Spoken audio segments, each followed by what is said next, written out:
ઉત્તરાયણના તહેવારને હવે ગણતરીના દિવસો જ બાકી રહ્યા છે ત્યારે સરકાર દ્વારા તારીખ 7 થી 14 જાન્યુઆરી સુધી કાઇટ ફેસ્ટિવલ ઉજવવાની જોરદાર તૈયારીઓ શરૂ કરવામાં આવી છે।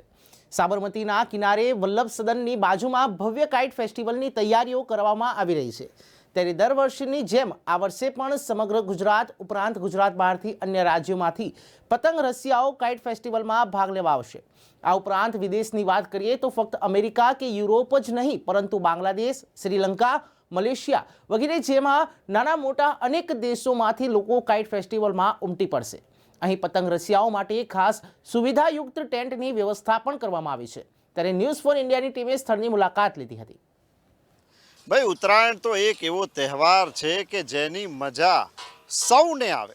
ફક્ત અમદાવાદની જ વાત નહીં, સમગ્ર વિશ્વમાં પતંગ ચગાવવા જેવી મજા કદાચ લોકોને ક્યાંય નથી આવતી, પરંતુ અમદાવાદ તે એવું સ્થળ છે કે જ્યાં પતંગ ચગાવવાની કંઈક અલગ જ મજા હોય છે। અને તેમાંય જ્યારથી વાઇબ્રન્ટ ગુજરાતનો મહોત્સવ શરૂ થયો છે ત્યારથી કાઇટ ફેસ્ટિવલ પણ અસ્તિત્વમાં આવ્યું છે। અને કાઇટ ફેસ્ટિવલની વાત કરીએ તો કાઇટ ફેસ્ટિવલમાં દેશ વિદેશના અનેક જે પતંગ રસિયાઓ છે, જે પતંગના જે યોદ્ધાઓ છે તે લોકો અહીંયા પતંગ ચગાવવા આવતા હોય છે।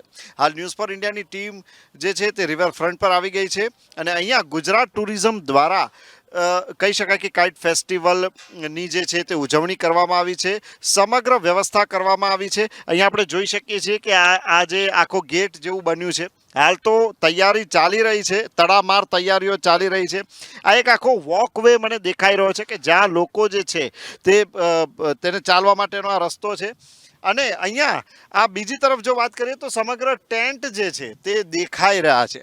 અને ખાસ કરીને વાત કરીએ તો આ ટેન્ટમાં જે કાઇટિસ્ટ છે, જે પતંગ રસિયાઓ છે તે લોકોને આ ટેન્ટ આપવામાં આવ્યા છે અને ત્યાં તે લોકો માટેની બધી જ જે કહી શકાય કે તે વ્યવસ્થા છે બેસવાની, જમવાની, અને આ ઉપરાંત તે લોકો પોતાનો સામાન પણ ત્યાં રાખી શકશે।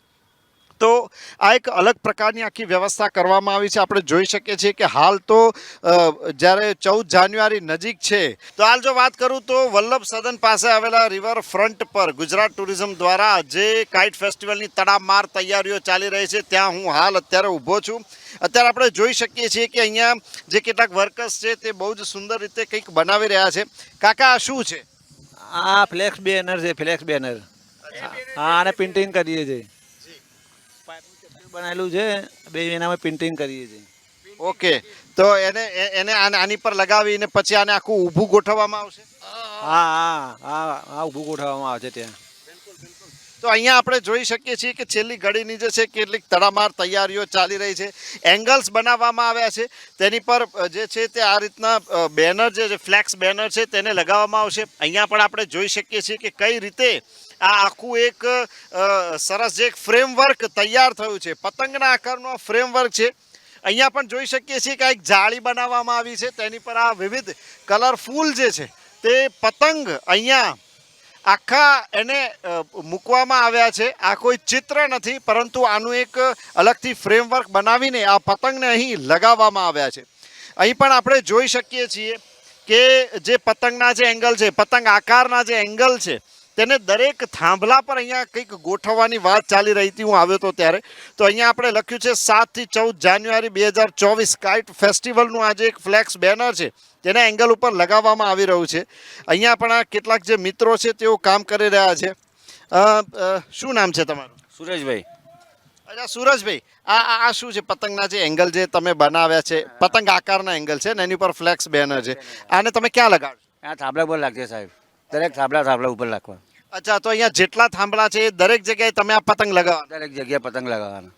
બરાબર છે। હવે આ ઉપરાંત બીજું શું શું તમે કરી રહ્યા છો? આ ઉપરાંત આ બધું કરી લઉં સાહેબ। પતંગ બધા સરિયા બળિયા બધું બનાવ્યું સાહેબ। તો ટૂંકમાં બધું છે તો પતંગના આકારનું જ, અને એ આ રીતે એક આખી પતંગની જે થીમ છે તે અહીં આખી ગોઠવવામાં આવી રહી છે। અને આપણે જોઈ શકીએ છીએ કે કેટલા ખંતથી આ કારીગરો છે ઝડપથી કામ કરી રહ્યા છે, કારણ કે દિવસો હવે બહુ જ થોડા છે, માટે તૈયાર થઈ જાઓ પતંગની મજા માણવા માટે। તો વાત કરી રહ્યો છું તે પ્રમાણે અત્યારે વલ્લભ સદન પાસે આવેલું જે રિવરફ્રન્ટ છે ત્યાં કાઇટ ફેસ્ટિવલની તડામાર તૈયારીઓ ચાલી રહી છે। અહીંયા જોઈએ તો આજે આખા ફૂડ સ્ટોલ લાગેલા છે. આ ટેબલ અને ખુરશીઓની બેસવાની પણ વ્યવસ્થા છે. હજી તૈયારીઓ ચાલી રહી છે. ધીરે ધીરે તૈયારીઓ જે છે તે પોતાના અંત તરફ જઈ રહી છે. ઘણી બધી તૈયારીઓ થઈ ચૂકી છે. દરેક સ્ટોલને પોતાના નંબર આપી દેવામાં આવ્યા છે.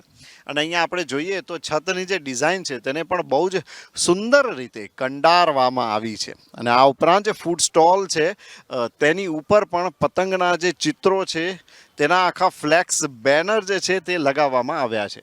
તો આપણે જોયું કે રિવરફ્રન્ટ ઉપર હાલ તો કાઇટ ફેસ્ટિવલની તડામાર તૈયારીઓ ચાલી રહી છે, જે 7 થી 14 જાન્યુઆરી સુધી યોજાવાનો છે. અને ફક્ત અમેરિકા અને યુરોપ જ નહીં, પરંતુ જે કહી શકાય કે ઇન્ડોનેશિયા, મલેશિયા, મ્યાનમાર વગેરે જેવા નાના નાના દેશોમાંથી પણ અમદાવાદમાં જે પતંગ રસિયાઓ છે તેઓ આવવાના છે. છેલ્લે ફક્ત એટલી જ વાત કરવાની કે કોરોના પણ સાથે ધીરે ધીરે વકરી રહ્યો છે. અને જે કોરોનાના જે દર્દીઓ હોય છે તેમની ટ્રાવેલ હિસ્ટ્રી પણ મળતી હોય છે. હવે આપણે એક જ પ્રાર્થના કરવાની કે આ જ્યારે કાઇટ ફેસ્ટિવલ થાય ત્યારબાદ કોરોનાના દર્દીઓ વધે નહીં. બાકીનું ધ્યાન તો તંત્રએ રાખવાનું જ છે. કેમેરા પર્સન રાજેન્દ્ર પટેલ સાથે Kumar Barot, news for India, Ahmedabad.